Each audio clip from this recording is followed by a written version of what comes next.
Beragam media hiburan baru muncul dengan format digital yang bisa diakses menggunakan internet. Salah satunya adalah siniar atau podcast. Melihat derasnya konten-konten di media sosial yang kebanyakan ditunjukkan untuk orang dewasa, 3 pemuda asal Jakarta membuat kisah-kisah edukatif yang berisi pesan moral untuk anak-anak dalam bentuk podcast.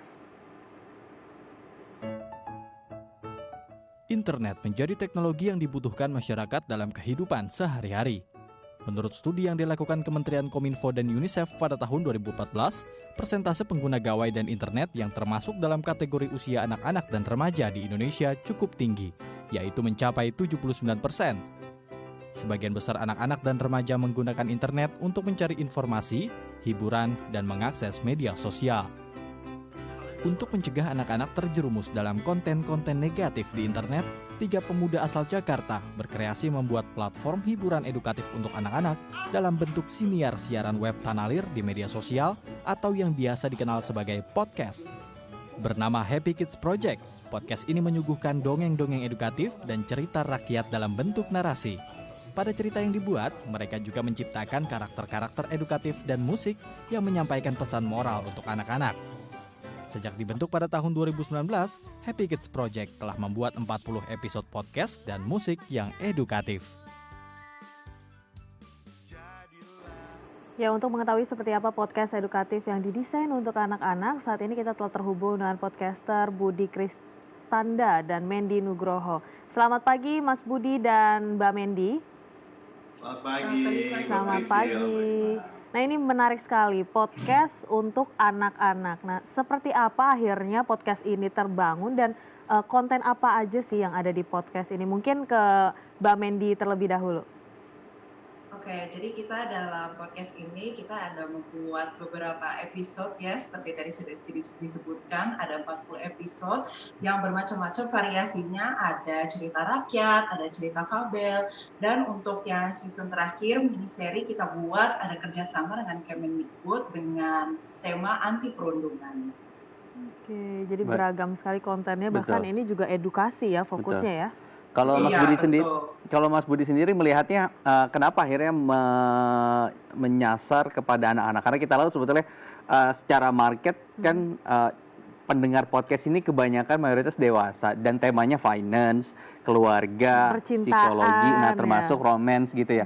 Kenapa akhirnya memilih tema ini? Oke, jadi kita bertiga punya latar belakang yang berbeda. Saya seorang musisi komposer, kemudian Mendy seorang pengajar, dia seorang dosen, kemudian Analia, partner kita yang ketiga, dia seorang entrepreneur yang khusus di bidang startup untuk anak-anak. Jadi memang kita bertiga punya konsentrasi yang sangat-sangat tinggi kepada anak-anak Indonesia. Jangan sampai konten-konten yang muncul ini jadi konten-konten yang nggak ramah anak. Akhirnya kita ngobrol bertiga, kita decide gimana kalau kita bikin konten yang ramah anak tapi menarik. Akhirnya tercetuslah dongeng anak masa kini. Sebenarnya latar belakangnya itu sih. Dongeng anak masa kini. Kemudian Dongeng anak masa kini. kalau Mbak Mendy boleh spesifik lagi tema, topik, ataupun konten yang bisa didengar lewat podcast tersebut, nilai atau moral apa aja sih yang biasanya di-sharingkan lewat sebuah podcast? Ya, jadi dalam tema-tema kita tiap season itu kan beda ya. Dan yang menjadi keunikan kita adalah di setiap episode itu kita memiliki pembukaan dan juga penutup dari seorang ibu guru gitu. Jadi di dalam tiap episode kita ada pesan-pesan moral seperti misalnya jangan mencuri, atau misalnya di kisah fabel buaya yang serakah, berarti kita belajar, anak-anak belajar untuk tidak serakah gitu tapi mau berbagi. Dan juga anak-anak bisa mendengar bahwa dari cerita rakyat atau cerita fabel yang sering didengar atau mungkin belum pernah didengar sebelumnya, itu ternyata memiliki cerita dan makna yang dalam untuk karakter anak-anak yang lain. Baik. Selama pandemi kan anak banyak di rumah dan dia banyak melakukan pembelajaran daring, Mas Budi. Ada tidak sebetulnya selipan-selipan yang berkorelasi dengan kurikulum yang saat ini sedang mereka pelajari? Atau hanya lebih kepada tema-tema umum saja yang teman-teman akhirnya produksi dan sebarkan melalui podcast?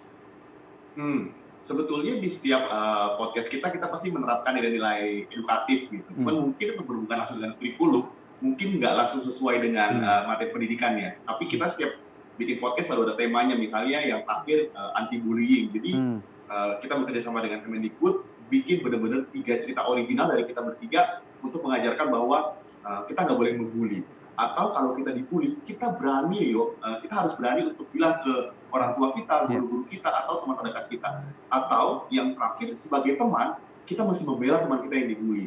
Jadi kita selalu menerapkan nilai-nilai langsung yang bisa diterapkan sama pendengar kita semua untuk bilang, oh iya ya, di kisah ini bisa kok, kita juga bisa nih, gitu. Untuk lebih aplikatif, Mas Imam, kalau dari kita.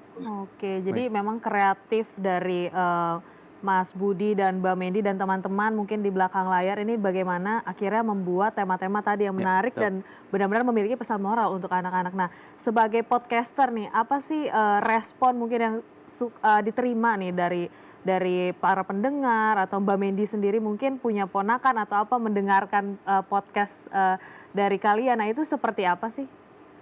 Oke, yang mungkin menarik bagi kita ketika kita sudah memulai beberapa season, kan tadinya awalnya memang ditargetkan khusus untuk anak-anak gitu ya, mungkin untuk anak-anak sekolah dasar gitu.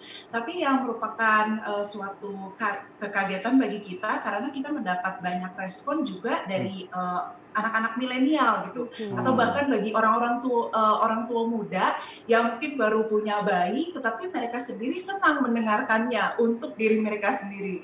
Jadi sebenarnya sangat unik sekali bahwa podcast kita, siniar kita tidak hanya dinikmati oleh anak-anak saja, tetapi juga untuk orang tua muda ataupun anak-anak milenial. Mungkin mereka kangen juga ya, karena ngerasa, ini dulu kita pada denger nih, sekarang kita denger lagi gitu.